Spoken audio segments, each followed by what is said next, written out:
Hello everyone, here are the latest, concise, and easy-to-follow updates on the Israel-Iran conflict. As you know, 2 weeks ago, Israel launched a preemptive strike against Iran using hundreds of aircraft, eliminating many of Iran's top military leaders. In retaliation, Iran angrily fired hundreds of missiles, including those aimed at UAVs at Israel.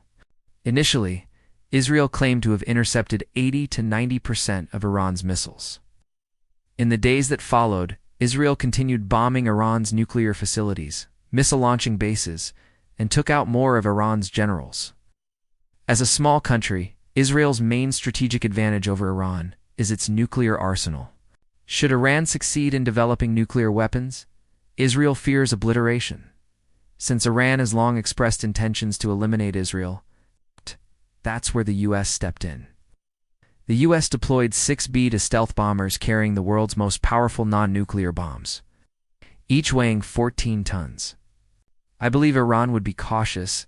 They wouldn't risk full-scale retaliation, especially since both the U.S. and Israel possess nuclear weapons. They secretly bombed Iran's nuclear facility. Iran downplayed the damage. But the U.S. asserted the facility was completely destroyed if Iran crossed the line. Israel could resort to nuclear weapons to preserve its state. Both sides believe they must protect their land at all cost. So a matter of who acts more ruthlessly. And when necessary, Israel is equally ruthless. Israel is known to fight ruthlessly when its existence is threatened. Would Iran take that gamble, and Iran's ability to produce nuclear weapons was eliminated? If you followed just one source, you might have missed the full picture.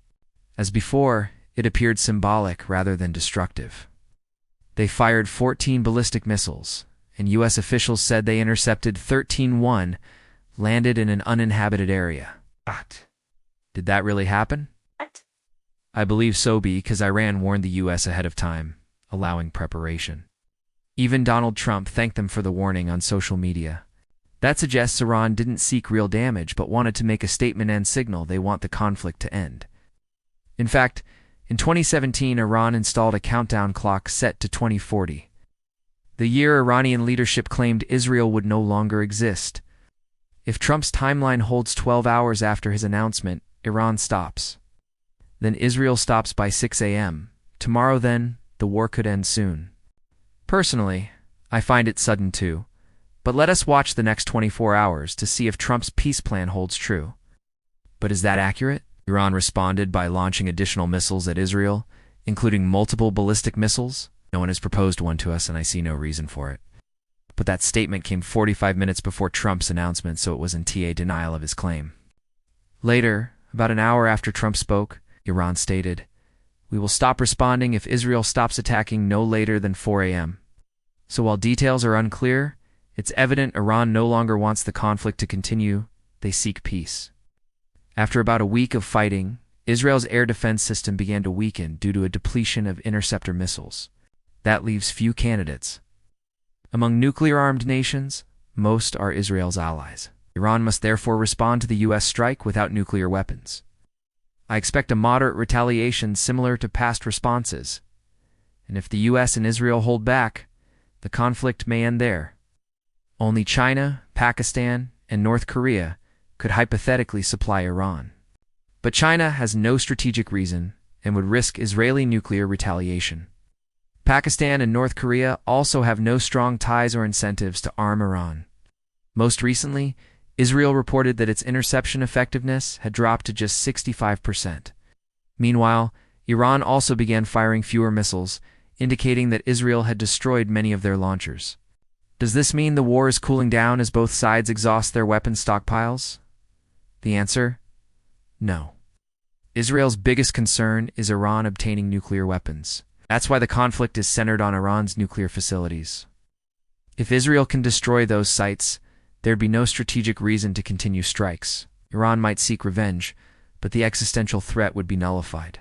However, Israel lacks the capability to destroy deep underground nuclear sites, some nearly 100 meters inside mountains. This U.S. intervention shocked the world and sparked heated debate. Some predicted Iran would retaliate fiercely against Israel or attack U.S. bases in the Middle East.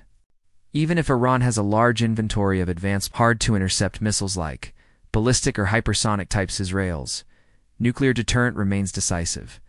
From another perspective, critics argued Jewish settlers displaced people in the Middle East, while Israelis argue they reclaimed an ancestral homeland after centuries of exile.